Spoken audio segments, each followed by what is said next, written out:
You ready? It's the Roundtable with me, Robert Bannon. Welcome to another edition of the Roundtable, everybody. You're listening to us on the Broadway Podcast Network, or you're watching us. We have big news. You saw that we're partnering with Broadway World, so congrats to all of you, and thank you all so much for watching and being a part of this craziness that literally started during the pandemic. I don't know what happened, but we're here, and we have amazing guests here. Like our next guest, 90s. I was born in 83 here in Jersey.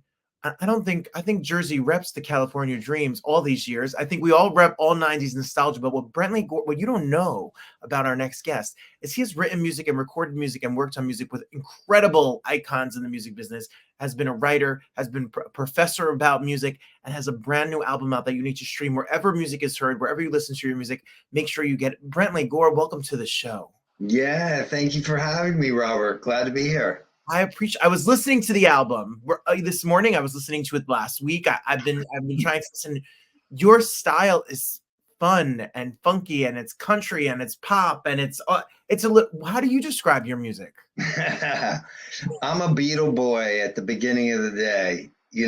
I like melodies. I'm from Nashville originally, so I have a little of that, Tom Petty vibe in there all day. And I just love a song. So, I've done so many different genres, but ultimately, I kind of stick in the pop rock genre. I've gone hardcore rock and I've gone pop and electronica, but I think, at the end of the day, I like to pick up my guitar or piano and play and write a song, and whatever comes out, comes out. And what I know about your music in particular is that you are which not everyone is anymore. There's a melody, really clear, singable, rememberable melody. Do they just come to you? How does that work? How do these little earworms work with you? How do you find them? Are they in your head? Yeah, they're in my head. If I pick up an instrument, I picked up instruments so that I could sing and play, so that I could sing a song. Because at the beginning of the day, I'm always singing, and I was always doing that when I was younger. And so the music drives the melody. So if I hear a chord progression, I write to that chord progression. I don't fit the song to the melody that I hear in my head. I write to the music. I tend to write to the music. And it works. And the album is we could if you want more before we get more into this, BrentleyGore.com is you can get your information. All of the links are there. You can also go to the Instagram account, which is the same. It's your name. And then in the album, no matter where you listen to your music, whatever platform, the album is out now, and you can grab a copy of it right now or you can listen to it, stream it. So what's it like? You've worked in a group, you've been a solo artist, you've done songs where it's just you on guitar, you've done songs with a big band and big production. How do you differentiate? Like, when do you decide I'm ready to make an album? I have enough material that this is going to be one cohesive piece. Well, it's so different these days, as you probably know. The difference is, I'm going to put my glasses back on. They're bothering me, but no, please. I'm like, anyway. It's different these days, and this record was really unique because I started this record after California Dreams had ended, and I've always been writing songs, but what happened is I got these record deals, and these record deals didn't formulate into me releasing a record. They kind of came in parts. So I would do like 4 songs that are really high end, and then I'd do 5 songs that are really high end with all these amazing musicians. And these songs in particular on At the Ready were done over the course of a long period of time, and they were all co-writes, and they were all co-produced and all of that. It wasn't like me in my studio making a record like most people do. So what I decided was, instead of releasing one song, and then promoting it the way that most people are doing it, I was like, these songs kind of just deserve to be out there. If people like one song, fantastic. And then if they find other songs off of the record, fantastic. But for the most part, these all deserve on one release. And I just made that decision, and that's how it happened. And that is how it happened, and now it's out. You bring up your childhood growing up. Was music always, television and acting and all the things that you do aside, was music always I mean, I know it's part of the show back in the day and all, but was it always something that you were tinkering with? And when did you first discover you had this bug that this was what you wanted to do? Well, so I picked up guitar about 15. My dad was in a band when he was younger, and then sort of had his family and stopped that. And but we always had music around the house, and so I started basically started learning Beatles songs, and learned how to play guitar so that I could sing and accompany myself. And kind of what happened is in high school, I was in some bands and things, but what I found out that I was really good at, I guess I would say, would be musicals. I mean, you're a Broadway person. Yes, a Broadway person here. Yeah, and so I did all the spring musicals, and then I realized I was like, combining this together is pretty amazing, and a lot of people, I got a lot of good response doing that, and so I went to I left high school and I went to American Musical and Dramatic Academy. I don't know if you know that or not, but you're an AMDA person. I'm an AMDA person. So with so many great actors and singers and dancers and musicians, like everyone on the Broadway and in TV, and they all come from AMDA. And it was from musical. It was from the love of musicals first.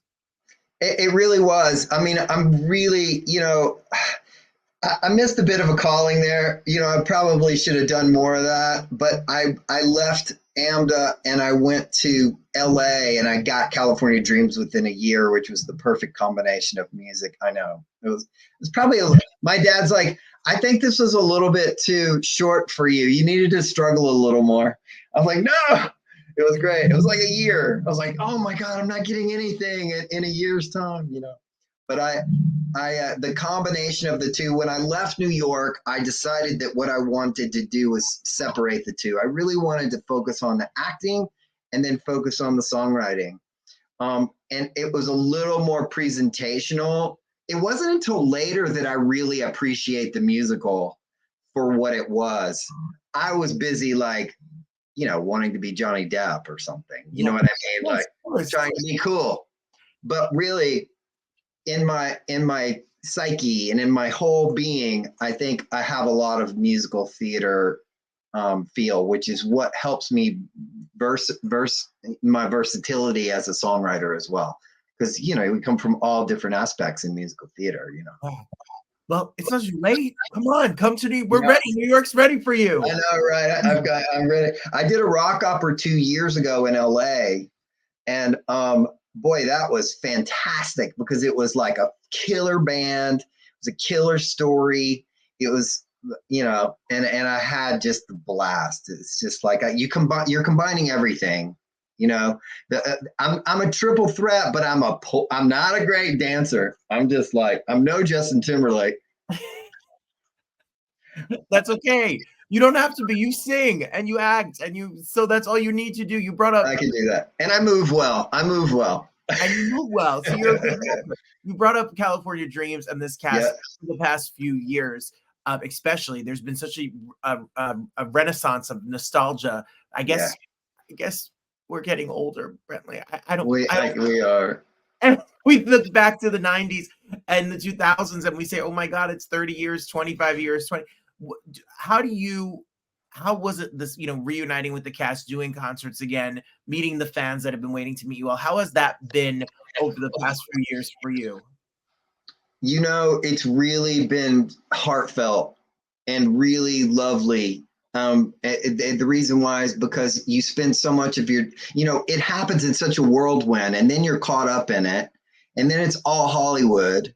And from my time on California Dreams to now, the internet happened. So it just changed everything. But we were kind of the final frontier of film and TV before the internet. And so it was a different time. then, not as much self-promotion. We were part of the institution of NBC and film and TV. And so that was a really magical time. So we all share that together. So when we got back together, it was just like seeing your best friends from high school. You know what I mean?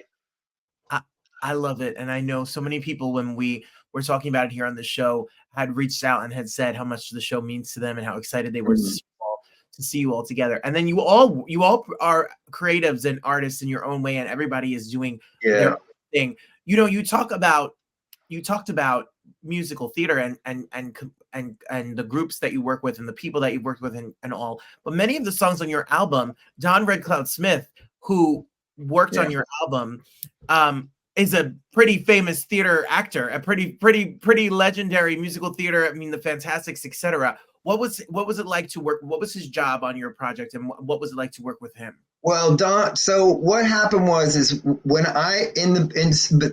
between season, this is kind of a musical theater piece for you, since we're on this platform. I love talking about it, and I never talk about it very much at all. So it's great. So thank you. When I did the first season of California Dreams, we had a hiatus, which normally you do in a television show. And Ken Page, Ken Page? We sure do. Had me come in and read for the role of Matt in the Fantastics. Oh. I got the job. We did a very significant, amazing run of the Fantastics, which is hands down the hardest job I ever did. You have to be in shape. I mean, people don't understand the incredible tenacity and ability that you have to do to put up a show. It's not a joke. You can't just go out and party and wake up at, you can't do it. You can't sustain it. So anyway, so I did the Fantastics with Kim Page in the middle of I was with Don Buchwald Agency, and they helped me get that. He was Howard Stern's agent, I think, at the time. And so Kim Page directed that, and I was off and running with my rekindled love for musical theater. And so I always had that sprinkled, and kind of the musical theater always sprinkled itself into my work. But I love Bowie. I'm a huge Queen fan. I love dramatic, spectacular shows. I haven't been able to accomplish that in my music, but in my heart and in my soul, there's a huge musical theater show that I've yet to write that I know is going to happen. I know it's going to happen. I kind of went off on a tangent, but it excites me. I really have a love of theater because it's my first love, and I think Jenny Kwan and I from California Dreams, we share that. Absolutely. Jenny has been on the show and talked about it, as has Ken Page, and nice. And what I think he taught me so much, Robert. He taught me so much. I mean, he was like. He made me dig deep. He's one of the best directors. Sorry. I know, please. An iconic musical theater performer. Besides the voiceover work and the acting work and all of that stuff, he is a legend. So to be able to do that process, and we've talked a lot about with other musical theater and Broadway actors about the body and taking care of yourself, and how people think it's just, I do the show for 2 hours or 2.5 hours a single night. It's a grind, as is any acting or television, structured life. It's a job. You clock in and clock out every day. The stress is pretty high on a TV sitcom, but the hours are low. Got it. So the energy that you're burning really comes in with the pressure of having the whole network, picking you apart to make sure that you're on point. And and then the grueling part of the theater is that you're sustaining this night after night, matinee after matinee. It's like the sustain of performing in a show is the work of a Broadway as a performer in theater. Well, you're an award winner for it. You're an ovation winner for it We out did. there. We won. You We won. won. How did the idea to be a professor and to teach music come about? And how do you feel? How do you like that part of life?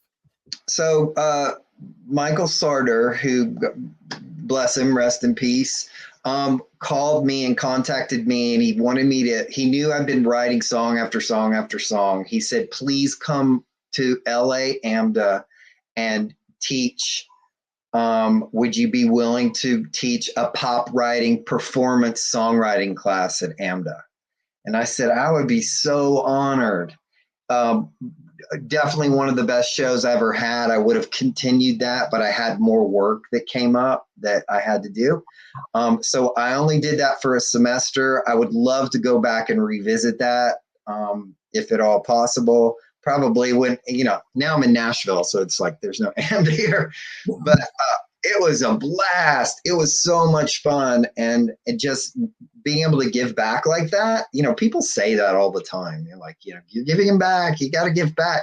But when you do it, it's so rewarding because you not only remember the processes that you've been through to get to where you are, but you're sharing that with other kids and young people who the lights come on and they're like, oh, I could do that. Or, it's just like learning and teaching is just so monumental to performance, Yeah, you've been giving back, but you've been giving back like you've done charity work and activism work, and your music has been used for good, and you have done many. You're part of the Los Angeles Performing Arts Foundation, which you helped start. Like how important is it to be an activist or to use art?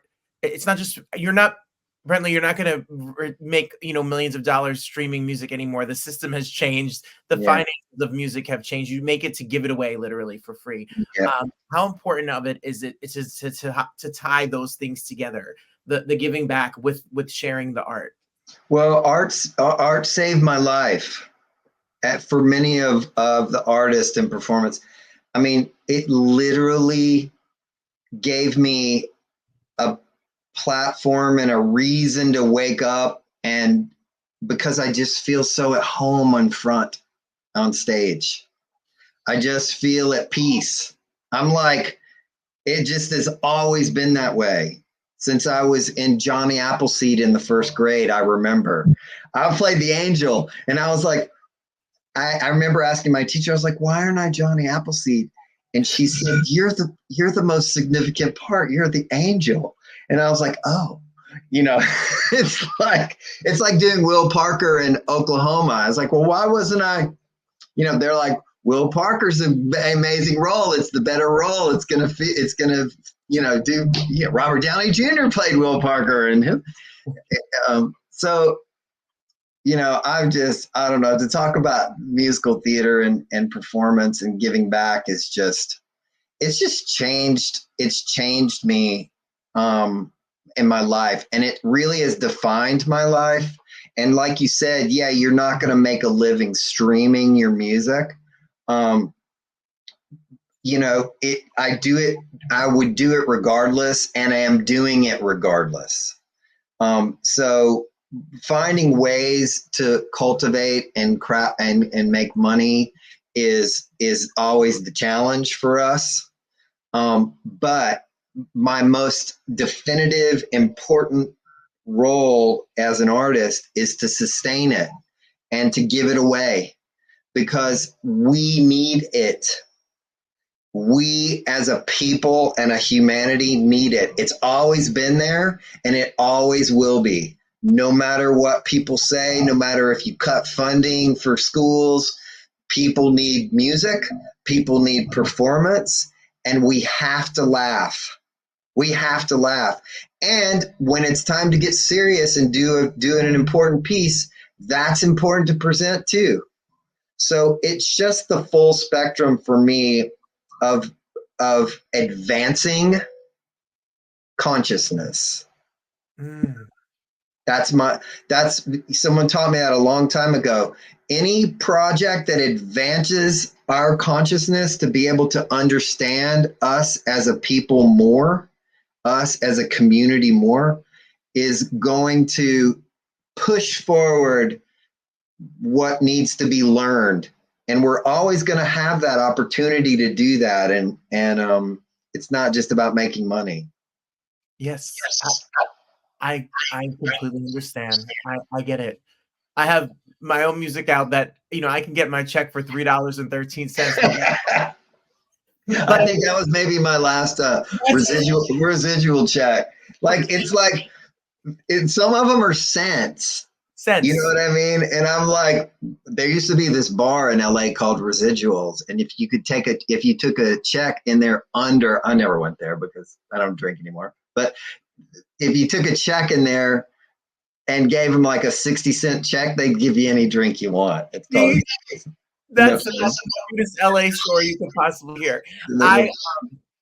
Giving away and building consciousness. I learned when I went to acting school that the role of the artist is a noble profession. Like, it's what it gives us peace, comfort. It's our own therapy. It's our own meditation. It's a prayer. It is, nice. The art that you do, it lives forever. If it makes you smile, makes you laugh, or it makes you understand people better. Nice. It is literally what we are learning for. We go back in time and learn about history through art. So your music and your art is going on too. What's next? Are we going on the road? Can we get a Brentley Gore show? I think so. I think what we're going to probably do is play some shows, and I might try to get these California Dreams guys back together because everyone really loved that, and play some shows, do some Comic-Cons again. As long as people want the nostalgia, then we're happy to provide it. It's a good outlet. It's a way to meet people, to hear stories. California Dreams in general was such a fundamental time for people growing up. I have so many people that talk to me about, I picked up the guitar, or I started singing, or I decided I wanted to do something because of California Dreams. You're not thinking of that when you're doing it. So I think it's time to do some more. So I've been working. I've been in corporate world for a little bit here, and I am not doing that right now. I've decided to sort of take this season of my life to do more art and to move, get back into the struggle. Yes. Join in.